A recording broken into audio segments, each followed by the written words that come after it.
আজকে আমরা বানাবো কাতলা মাছের ঝোল, আলু দিয়ে কাতলা মাছের একটা রেসিপি।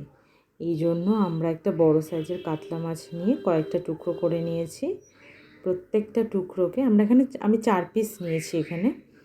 প্রত্যেকটা টুকরোর মধ্যে ভালো করে নুন এবং হলুদ দিয়ে ভালো করে মাখিয়ে নিলাম।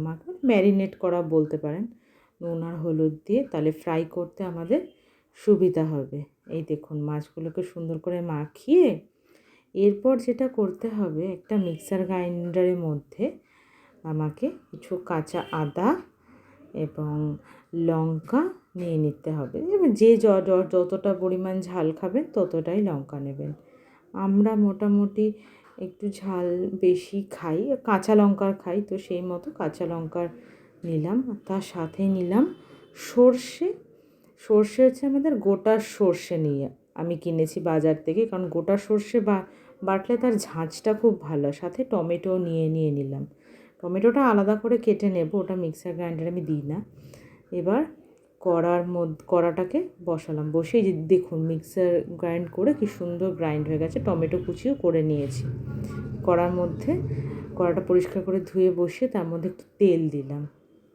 আমি এখানে ইমামি হেলদি টেস্টি রিফাইন অয়েলটা নিয়েছি। তার মধ্যে মাছগুলোকে তেল গরম হলে আস্তে আস্তে করে ছেড়ে দিলাম। নুন হলুদ মাখিয়ে যে মাছগুলো রেখেছিলাম সেগুলোকে ছেড়ে দিলাম। সাইড থেকে ছাড়বেন, নালে তেল গায়ে ছিটকে আসবে।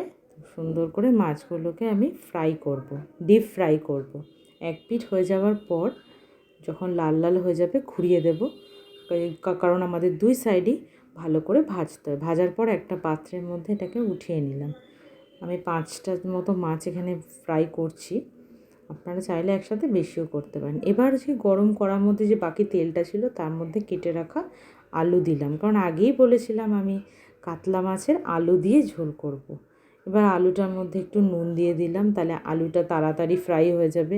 দিয়ে দিলাম টমেটো কুচি, তার সাথে একটু হলুদ গুঁড়ো পরিমাণ মতো, যে যতটা খান সেরকমই দেবেন। এবার টমেটোগুলোকে একটু ভালো করে কেটে দিলাম। সাথে আঁচটা মোটামুটি ফ্লেমে রাখলাম, খুব হাই ফ্লেমে না রেখে মাঝারি ফ্লেমে করে রেখে তার উপরে আলুটা ভাজা ভাজা হয়ে গেলে সর্ষের যে মিক্সার যে বাটাটা ছিল, সর্ষে লঙ্কা আদা, সেটা দিয়ে একটু নাড়াচাড়া করলাম। যেহেতু এটা সর্ষে দিয়ে কাতলা মাছ, সেহেতু বেশি নাড়াচাড়া করা যাবে না, তাহলে তিতো হয়ে যাবে। মিক্সি গোলা জলটাকে, বাটি ধোয়া জলটাকে দিয়ে দিলাম, কারণ এটা দিলে বলে নাকি টেস্টটা আরও বাড়ে।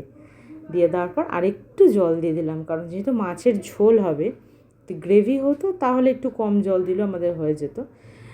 আলুটা সেদ্ধ হওয়ার মতন আমরা জল দিয়ে দিলাম।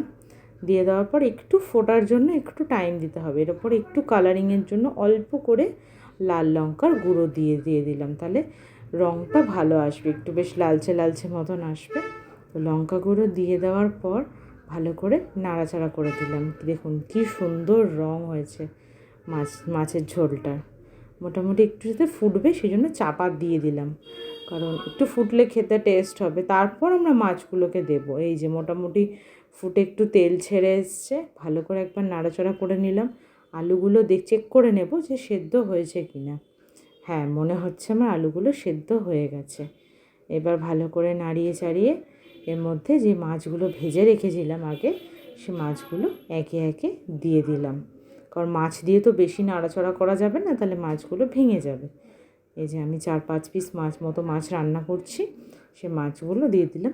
আমার সাথে একটু মাছের ডিমও ছিল, ওগুলো ফ্রাই করে রাখা ছিল, ওগুলো কয়েকটা দিয়ে দিলাম। সমস্ত মাছগুলো দিয়ে দেওয়ার পরে এবার আমরা কিছুক্ষণ এটাকে ফোটাবো, যাতে মাছগুলোর মধ্যে ঝোলটা ঢুকে যায়। এবার একটু জল দিয়ে দিলাম, কারণ যেহেতু আমি রান্না করছি এটা 4 জনের মতন, তো একটু ঝোল করব ভাত দিয়ে মেখে খাওয়ার জন্য।